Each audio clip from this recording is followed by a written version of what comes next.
ಶ್ರೀ ಗುರು ಪೂಜ್ಯಾಯ ರಾಘವೇಂದ್ರಾಯ ಸತ್ಯಧರ್ಮರತಾಯ ಚ ಭಜತಾಂ ಕಲ್ಪವೃಕ್ಷಾಯ ನಮತಾಂ ಕಾಮಧೇನವೇ.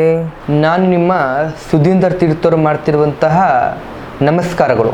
ನಮ್ಮ ಯೂಟ್ಯೂಬ್ ಚಾನಲ್ ಆದಂತಹ ರಾಯರ ಜ್ಯೋತಿಷ್ಯ ಫಲಕ್ಕೆ ಸ್ವಾಗತ. ಜೂನ್ ತಿಂಗಳು ಆರಂಭವಾಗ್ತಿದ್ದಂತೆ ಕೆಲವು ರಾಶಿಗಳ ಮೇಲೆ ಮಹಾಶಿವನ ಕೃಪೆಯಿಂದ ಭರ್ಜರಿ ರಾಜಯೋಗ ಅನ್ನುವಂಥದ್ದು ಪ್ರಾರಂಭ ಆಗ್ತಾ ಇದೆ. ಇವರ ಜೀವನದ ಕಷ್ಟಗಳೆಲ್ಲ ದೂರವಾಗ್ತಾ ಇದೆ, ಸುಖ ಸಮೃದ್ಧಿ ನೆಲೆಸ್ತಾ ಇದೆ. ಹಾಗಾದ್ರೆ ಆ ರಾಶಿಗಳು ಯಾವುದನ್ನುವಂಥದ್ದು ಈ ವಿಡಿಯೋದಲ್ಲಿ ತಿಳಿಸ್ಕೊಡ್ತಾ ಇದ್ದೀನಿ. ಈ ವಿಡಿಯೋ ನಿಮಗೆ ಇಷ್ಟ ಆಗಿದ್ದಲ್ಲಿ ಲೈಕ್, ಶೇರ್ ಕೊಟ್ಟು ಫಾಲೋವನ್ನ ಮಾಡಿ. ಮೊದಲನೆಯದ ರಾಶಿಯಾಗಿ ಮಿಥುನ ರಾಶಿ. ಮಿಥುನ ರಾಶಿಯವರಿಗೆ ಜೂನ್ ತಿಂಗಳಲ್ಲಿ ಮಹಾಶಿವನಿಂದ ರಾಜಯೋಗ ಸಿಗ್ತಾ ಇದೆ. ಉದ್ಯೋಗಿಗಳಿಗೆ ಕಾರ್ಯಕ್ಷೇತ್ರಗಳಲ್ಲಿ ಆಗುವಂತಹ ಸಮಸ್ಯೆಗಳು ದೂರ ಆಗ್ತದೆ. ಹೊಸ ಜವಾಬ್ದಾರಿಗಳು ನಿಮ್ಮ ಮೇಲೆ ಬರ್ತವೆ. ದೀರ್ಘಕಾಲದಲ್ಲಿ ಇದ್ದಂತಹ ಮಾನಸಿಕ ಒತ್ತಡಗಳು ಸಂಪೂರ್ಣವಾಗಿ ದೂರವಾಗ್ತದೆ.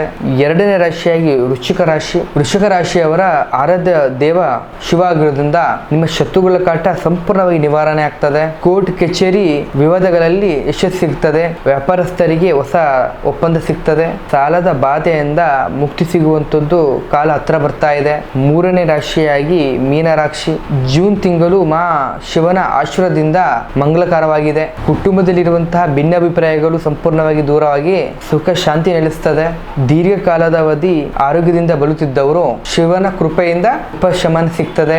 ಈ ಮೂರು ರಾಶಿಗಳು ಶಿವನ ದೇವಸ್ಥಾನಕ್ಕೆ ಹೋಗಿ ಜೇನು ತುಪ್ಪಗಳಿಂದ ಅಭಿಷೇಕನ ಮಾಡಿಸಿ ಬಿಲ್ಪತ್ರೆಯನ್ನ ಅರ್ಪಣೆ ಮಾಡಿ. ಈ ಮೂರು ರಾಶಿಗಳಲ್ಲಿ ನಿಮ್ಮ ರಾಶಿ ಇದ್ರೂ ಇಲ್ಲದಿದ್ರೂ ಓಂ ನಮಃ ಶಿವಾಯ ಅಂತ ಮಂತ್ರವನ್ನ ಜಪನೆ ಮಾಡಿ. ಹಾಗೂ ನಿಮ್ಮ ಜೀವನದಲ್ಲಿ ಯಾವುದೇ ರೀತಿಯ ಗುಪ್ತ ಸಮಸ್ಯೆಗಳಿದ್ದರೂ ಕೂಡ ಈ ಕೆಳಗಂಡ ನಂಬರಿಗೆ ಕರೆ ಮಾಡಿ ಅಥವಾ ನೇರವಾಗಿ ಬಂದು ನಮ್ಮನ್ನು ಭೇಟಿಯಾಗಿ. ಧನ್ಯವಾದಗಳು.